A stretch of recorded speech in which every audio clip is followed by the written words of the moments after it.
Olá, galerinha do CPC, meu muito bom dia para você, muito bom dia para você. Hoje aqui na forma remota, fazendo a gravação. Agora sábado, 6h32 da manhã. A temática hoje, revoltas na República Velha. Vou dar uma adiantada nas revoltas ocorridas no campo, as revoltas chamadas revoltas rurais. Temática assaz importante que a gente tem aí nessa fase inicial da República. Veja que nós estamos na fase denominada de República Velha, e aí você vai ter uma efervescência de revoltas no Brasil, que são, geralmente, uma delas, geralmente é cobrada no Enem.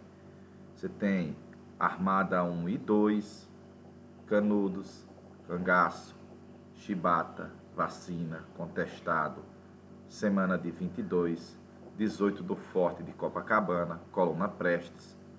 Pelo menos umas 8 a 10 revoltas durante esse período aí que teve essa efervescência de movimentos de resistência, a greve de 17, movimento importante, que a gente teve durante a Primeira República. Aí você está vendo a imagem clássica referente ao Brasil da Primeira República. É um Brasil rural, dá para ver o coroné, o eleitor, o famoso voto de cabresto. É um Brasil agrário, um Brasil rural. E no campo nós vamos ter muitas tensões. Aí você já está vendo a imagem clássica referente ao meu amigo Antônio Conselheiro e o seu bando, os bandoleiros, os cangaceiros. E por que revoltas no campo, principalmente no Nordeste? Porque vai se acentuar um choque entre as famílias poderosas, as famílias dos coronéis, e, claro, os camponeses, o peão, o sertanejo, que eram dois mundos díspares, duas realidades socioeconômicas totalmente diferentes, totalmente díspares, contrárias. E esse contexto que você vai ter, que o Ariano Suassuna de forma com muita propriedade, fez essa interpretação, que era um Brasil de contrastes. Como a gente ainda hoje tem um Brasil de contrastes. Então, o Ariano Suassuna, quando vai fazer análise, quando fez análise sobre Canudos, ele mostrou um pouquinho dessa dicotomia entre esses dois Brasis, o do litoral, o do interior, a capital e o sertão. Ele diz que a capital, o Brasil oficial, olha para o Brasil do interior como um Brasil bárbaro, arcaico, da miséria, do abandono, da gentalha. Na realidade é o Brasil real, de um povo mestiço e pobres, contra aquilo que se pretende ser o Brasil oficial, que é o Brasil do asfalto, o Brasil urbano, o Brasil das cidades, onde você tem políticas públicas mais visíveis, hospital, escola. E, no geral, é uma elite letrada que bebia muito na cultura europeia. Perfeitinho? E, claro, tinha um menosprezo, um desprezo abismal, gigantesco pela cultura popular. É esse Brasil que nós tivemos aí, de 100 anos atrás, que nós tivemos muitas tensões no campo. Então eu coloquei essa imagem aí, você está vendo essa charge, e ela mostra para você o que é uma herança de terras que vem de geração em geração, resultando na concentração fundiária, resultando nos poderes que você tinha no coroné, resultando numa situação de servidão nas fazendas, com a exploração do sertanejo, com a situação de miséria, de fome, de seca. Grande seca de 1878, 77, 78, 79. Aquela que o Dom Pedro II teve que vir aqui no Nordeste. Grande seca de 70. Só no Ceará pereceram 100 mil indivíduos. Seca de 15, Raquel de Queiroz, segunda geração do modernismo, o 15, ela relata com propriedade aquilo que ela viu também no Ceará. E a seca de 32, de 1932, Janeiro Vargas. Em muitas delas, além da mortalidade, da penúria, da peleja, da miséria, forçava muitos nordestinos a migrar. E você vai ver já já para onde geralmente se migrava aí há 100 anos atrás. Então, uma verdadeira situação de penúria que você tinha da maioria dos sertanejos. O isolamento das comunidades fortalecia o poder dos coronéis. E na ausência do Estado, na ausência do poder público, quem se fazia nesse poder era o coronel. Coloquei que, exceto o Estado está presente na cobrança de impostos no aparato militar. Perfeitinho? Então, essa situação de fragilidade, de violência, opressão, injustiça, abandono e religiosidade, porque o sertanejo é muito crente, é muito devoto, é muito religioso. E essa situação que vai resultar em algumas tensões, em algumas revoltas aqui, principalmente na região Nordeste. Coloquei aí uma charge para você ver o que você tem de concentração fundiária, aí as propriedades do Silva. Eu não ganhei meu pedaço, não. Meu nome é Flávio Coelho de Oliveira Silva. Eu estou sem esse pedacinho aí, viu? E aí, quais eram as reações do peão aqui nesse Nordeste? Retirante ruralista, lavrador, nordestino lampião, Salvador, pátria sertaneja, independente, Antônio Conselheiro, em Canudos presidente. Essa música linda do Olodum. Ela demonstra um pouquinho quais foram as formas de resistência do sertanejo a essa situação de opressão. Então eu coloco primeiro que muitos aceitam de forma resignada e se acomodam.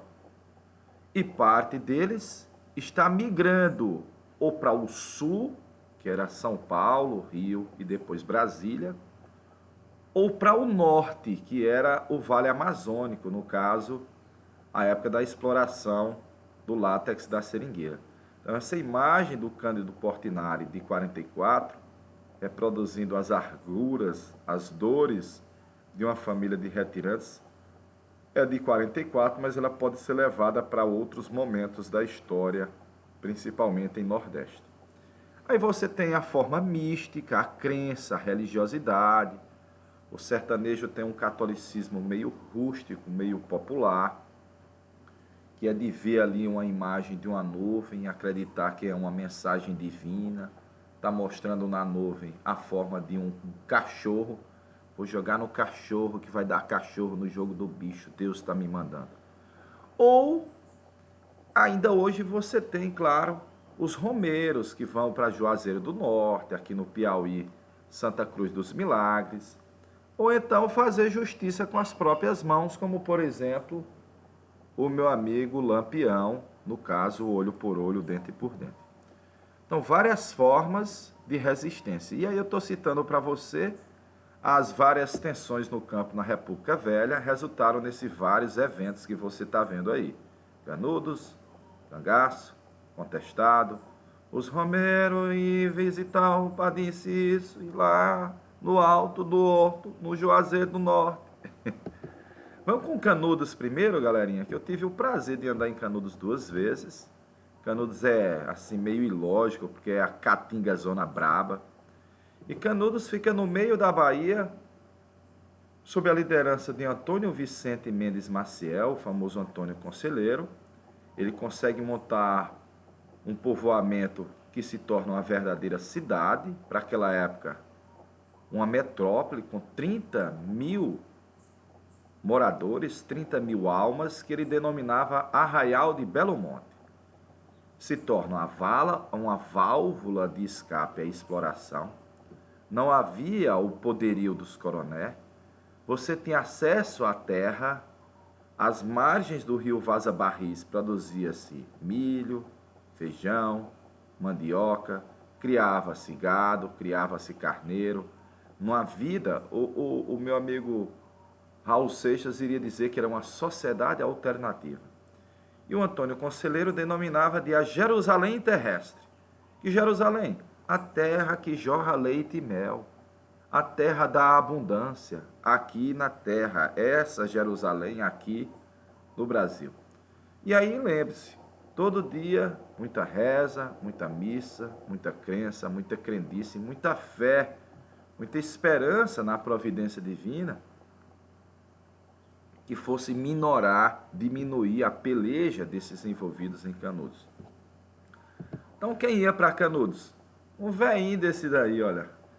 Esse indivíduo aí, sertanejo, sofredor, como disse o Euclides da Cunha, o sertanejo é, antes de tudo, um forte. É esse que vai para Canudos, que vem em Canudos uma forma de uma esperança, uma expectativa de uma vida melhor. Por isso Canudos cresceu, chegou a ter 30 mil habitantes. E nesse desenho, nessa imagem, publicada no jornal depois, você já está vendo aqui em primeiro plano as tendas do exército e os canhões apontados por Canudos. Por quê? Porque Canudos vai ser destruído. Na realidade, por quê? Porque incomodava os coronéis, porque incomodava a igreja, já que Antônio Conselheiro não é ordenado da igreja, não é padre. Lá no Rio de Janeiro, falava que havia um grupo de loucos, monarquistas, que pretendiam destruir a república e que, portanto, era necessário um governo moderno, o governo do Prudente de Moraes à época, destruir esse Brasil arcaico, esse Brasil do atraso. Aí lembre-se que muitos iam para Canudos porque viam em Antônio Conselheiro um verdadeiro Messias, né? Um novo Salvador. E aí, claro, ele falava que está por chegar os 1000 anos de prosperidade àqueles que estavam dentro da comunidade. E os que estavam fora iam arder no fogo do inferno. No geral, os movimentos religiosos ele têm uma concepção escatológica.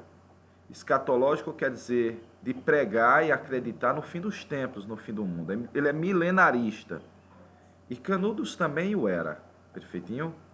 Notadamente, o Antônio Conselheiro criticou a república recém-implantada no Brasil, que separou a igreja do Estado, que implantou o casamento civil e que trouxe novos impostos. Por isso, meio que um saudosismo referente à época da monarquia. Daí, lá no Rio de Janeiro, os jornais publicavam um grupo de monarquistas nos sertões do Nordeste que querem destruir a República Brasileira. Massa, né não? Uma quantidade de camponês peão lá no meio do sertão vai ameaçar a República Brasileira. Então, por isso tinha que ser destruído.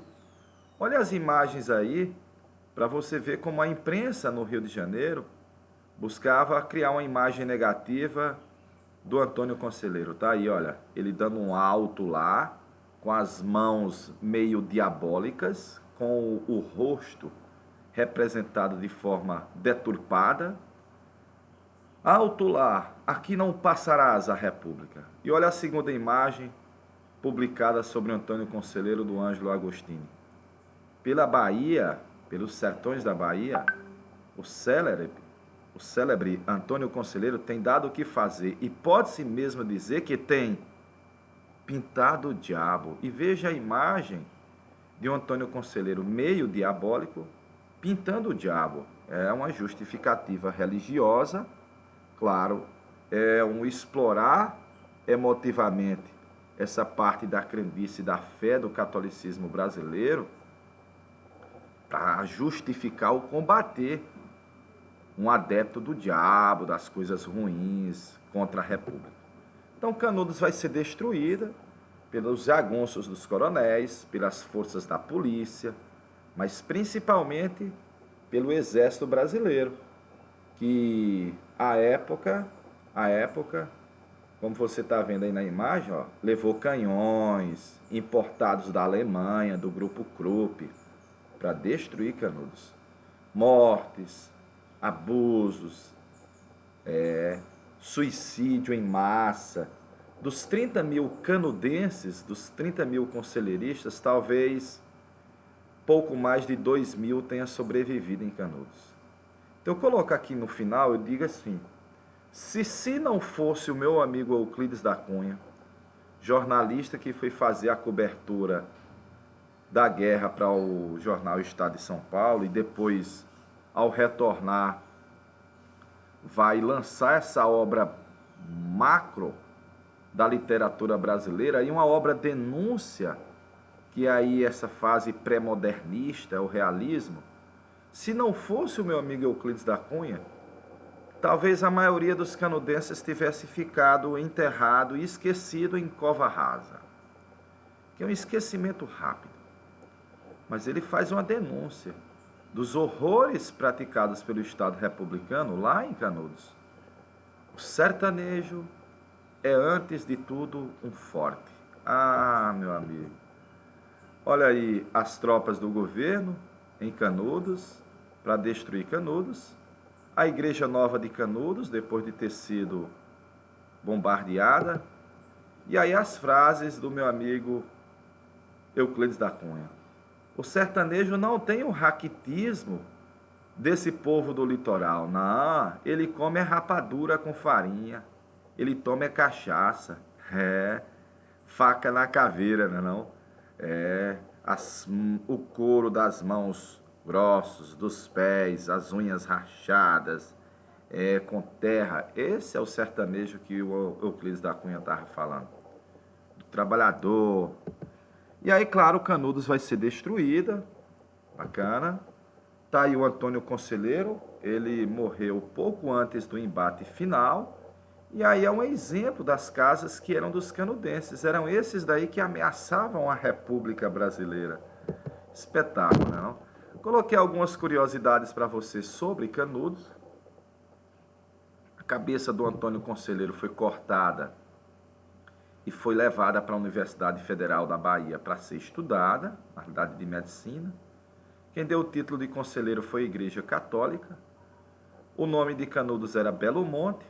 Aquele canhão importado especialmente da Alemanha do Grupo Krupp não deu o resultado esperado, causava mais estardalhaço do que mortes. A palavra favela vai ser levada para o Rio com os soldados que lutaram em Canudos. No Nordeste tem uma planta chamada favela, lá em Canudos havia muito. O exército sofreu 3 derrotas.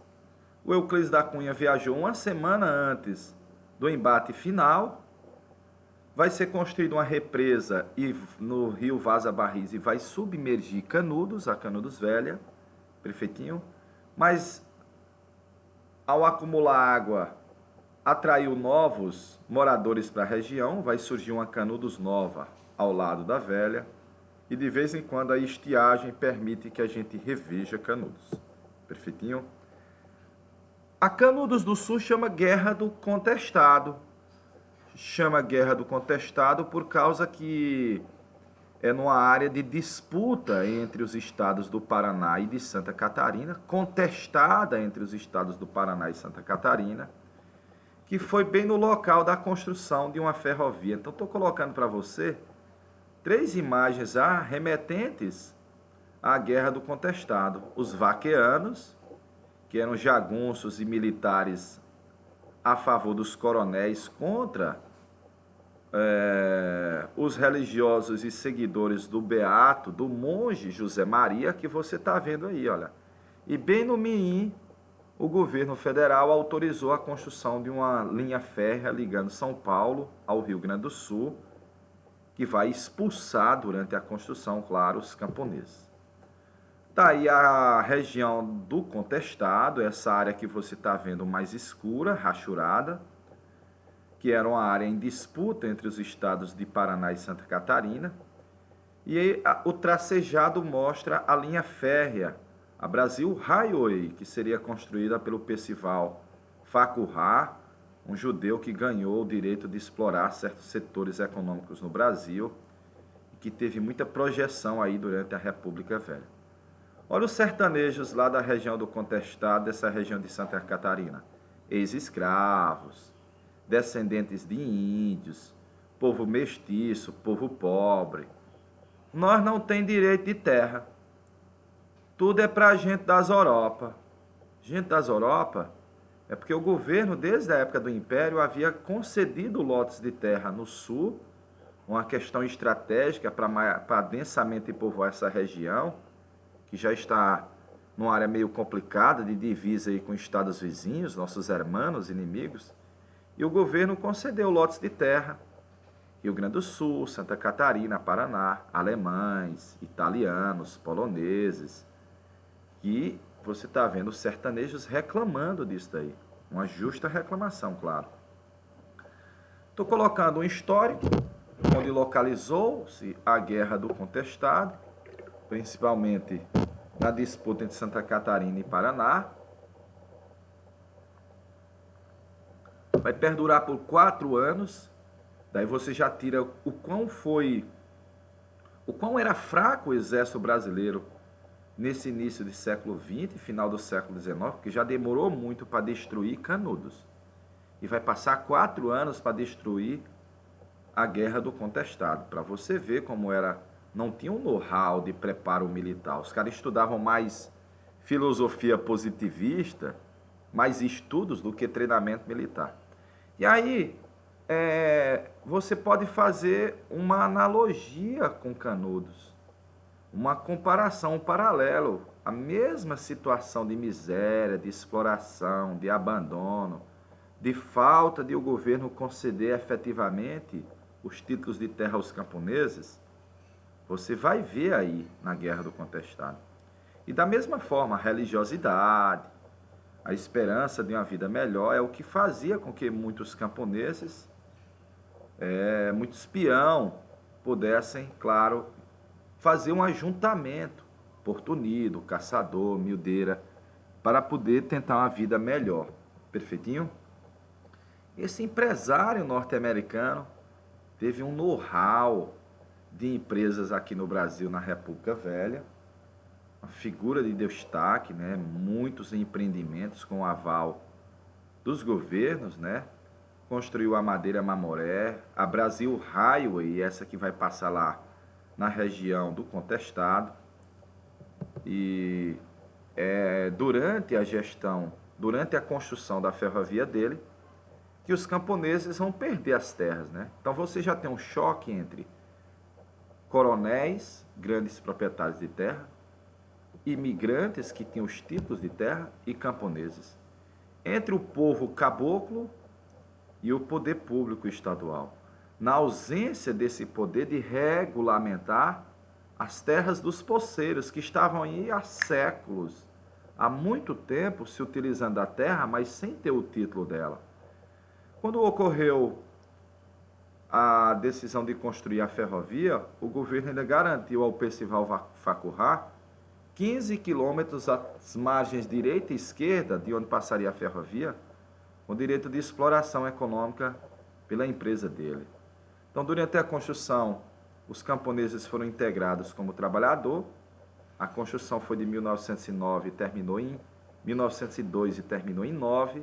E em 9 vão ser convidados, vão ser expulsos. Então, é esse contexto que você tem de não ter acesso à terra e agora estar sendo expulso, que fez com que muitos sertanejos no piauiês, muitos camponeses, muitos peão, muitos poceiros, pudessem acreditar na mensagem desse indivíduo que eu estou colocando aí para você, o monge José Maria, que se colocava como se fosse uma espécie de um novo Messias. Então havia todo esse sonho de ter acesso à terra, aos bens da terra, aos frutos da terra, de explorar as araucárias, agora destruídas pelo Percival Facurá, que vai resultar na Guerra do Contestado. O beato José Maria falava que Deus tinha enviado as suas leis para um mundo de paz, de prosperidade, de justiça, e o povo teria acesso a esse mundo, terra para trabalhar. Olha quem são eles aí: descendentes de indígenas, descendentes de escravos. Lembre-se que a escravidão já acabou há algum tempo, mas a situação de abandono, de exclusão que você tinha dos ex-escravos ainda continuava. Perfeitinho? É denominado de monarquia celeste, um reino divino aqui na terra, uma promessa de uma vida melhor, uma crença na vinda de um novo rei Dom Sebastião, tal qual você tivera lá em Canudos, e o exército encantado, que era o exército dos pelados, dos menininhos, né, com cabeça raspada, contra o exército dos peludos, que eram as forças do governo, com soldados com a cabeleira grande. Aí a repressão, os jagunços, as PMs no plural, a força da Guarda Nacional, os coroné da Guarda Nacional, e o exército, mais uma vez convocado e enviado do Rio de Janeiro para reprimir um grupo de sertanejos. Então, se em Canudos a gente chegou a ter 30 mil almas no Arraial de Belo Monte, você está vendo que são vários pontos que se tornou meio que nômada, né? À medida que você tinha a repressão realizada pelo governo em uma dada região, os camponeses migravam de uma região para outra, fundavam um novo arraial, um novo assentamento. Mesmo assim, o saldo negativo. Talvez chegasse a 20 mil pessoas, 15 mil pelo menos pereceram, com atitudes assim absurdas, realizadas pelas forças do governo naquela época, pelas forças oficiais naquela época. Daí o uso de avião para fazer o reconhecimento do território, o uso de avião, as tropas do governo, tá aí muito bem municiadas, muito bem equipadas para enfrentar as forças dos camponeses no contestado, e aí sobreviventes, vivendo hoje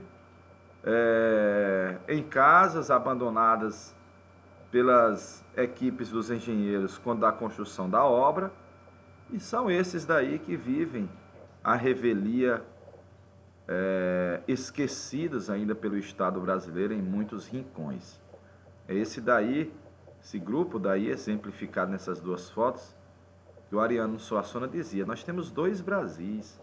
Nós temos o Brasil do asfalto e o Brasil do morro, o Brasil urbano e o Brasil rural. E eles são muitos díspares. Você sabe que a época da colônia nós tínhamos vários Brasis, porque as várias regiões da América Portuguesa se relacionavam diretamente com a Europa, sem haver uma integração intestinal.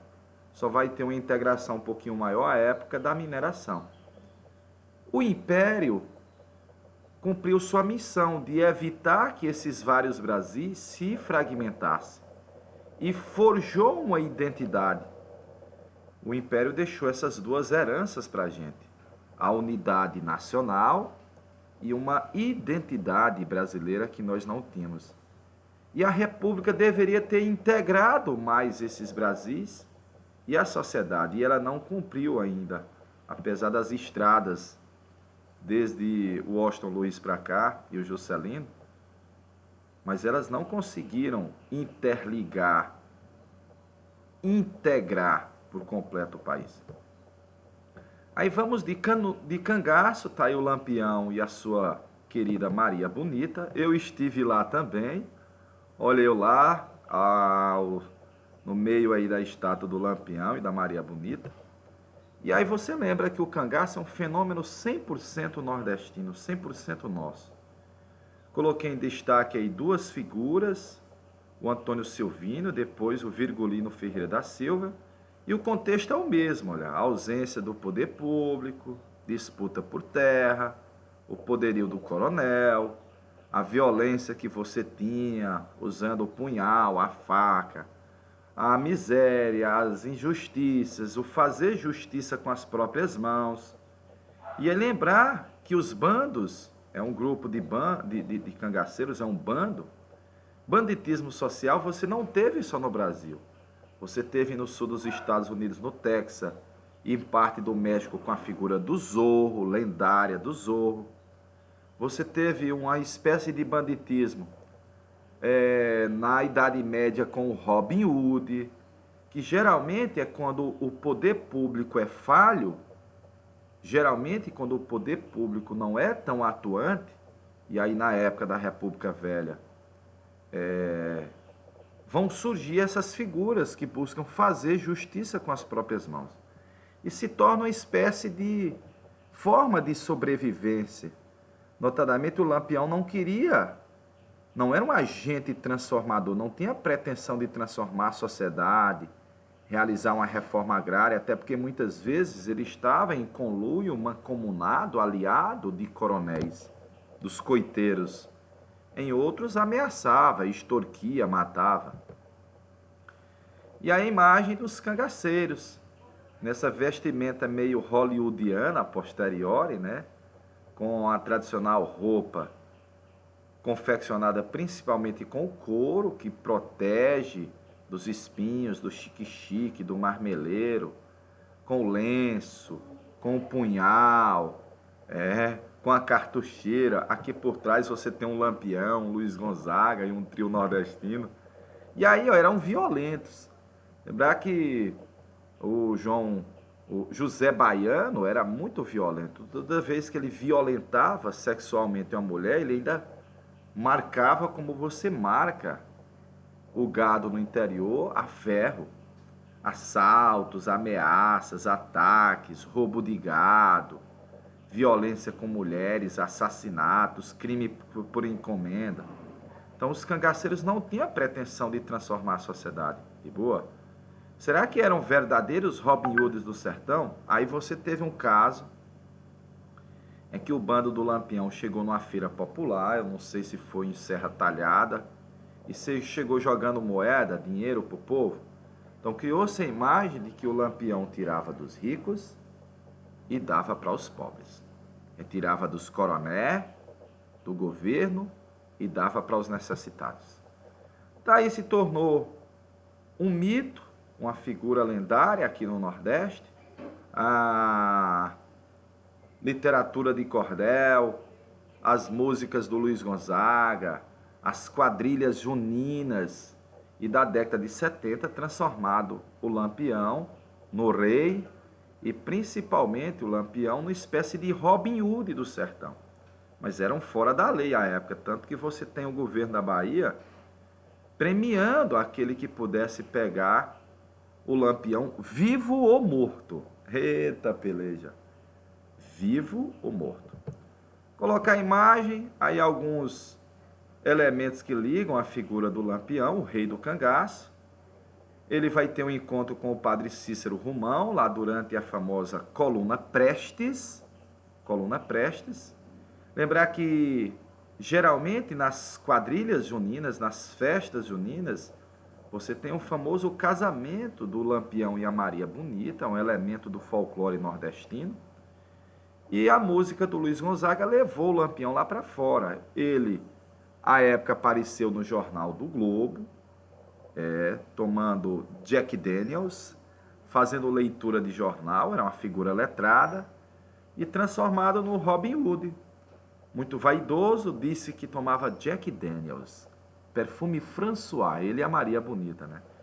E aí mulher no cangaço não combina muito, porque cangaço é correria, pega-pega, fugindo da polícia, fugindo da volante, fugindo das forças dos coronéis, andava nas caatingas. E aí não era um espaço muito propício à mulher, mas o Lampião colocou a Maria Bonita. Depois dela passou a haver uma abertura às mulheres, lembrar do Curisco e Dadá, casal famoso também, que havia prometido vingar a morte do Lampião. E o Lampião teve uma filha, Expedita Ferreira, e a neta do Lampião anda direto em Teresina, que é a Vera Ferreira, muito amiga de um colega meu, que é o Wilson Serai. Então, o cangaço ainda vive na memória do nordestino, né? O cangaço, o Lampião morreu depois de uma emboscada. A volante soube que o Lampião estava dormindo, na Grota do Angico. Soube em Piranhas, atravessou o Velho Chico à noite e chegou de madrugada e pá. Daí a música. Acorda Maria Bonita, levanta pra fazer o café 7 e 8. Que o dia já vem raiando e a polícia já tá de pé. Que a polícia pega o grupo do Lampião desprevenido, na madrugada, em metralhada, e o Lampião leva um balaço na cabeça, ele e mais 11 cangaceiros vão ser mortos, a cabeça cortada, colocada em uma lata de querosene, e passou assim uns 10 anos em feiras populares para poder demonstrar o que é que se sucedia com aquele que quisesse ainda repetir os feitos do cangaço. Belezinha? Aí você tem o velho Lua, o Luiz Gonzaga, que incorporou depois a vestimenta meio de cangaceiro. Lá por trás, um discípulo do Luiz Gonzaga, que é o Dominguinhos. Aí você tem a Veveta, vestida de Maria Bonita, e eu, professor Flávio, com o chapéu de cangaceiro. E aí o meu amigo Luiz Gonzaga, a vestido de Lampião, e eu com a estatuazinha do Lampião, que está aqui por trás, na minha estante aqui na área de trás de casa. Belezinha? Estou encerrando essa temática. Lembrar que nós ainda temos um conjunto de revoltas aí na República Velha, que vai ser vacina, chibata e a greve de 17, já iniciando aí a crise das oligarquias. Belezinha? Desejar um excelente sábado para todos. Que você faça o simulado mais tarde de boa, no Anais, belezinha? E acompanhe a aula. Qualquer coisa, qualquer dúvida, mande mensagem, zap pro tio Flávio, pro tio Clemilson, belezinha? Para não ficar nenhum conteúdo em prejuízo de entendimento. Um cheirinho na caixa do oi, um grande abraço, tá todo mundo no core.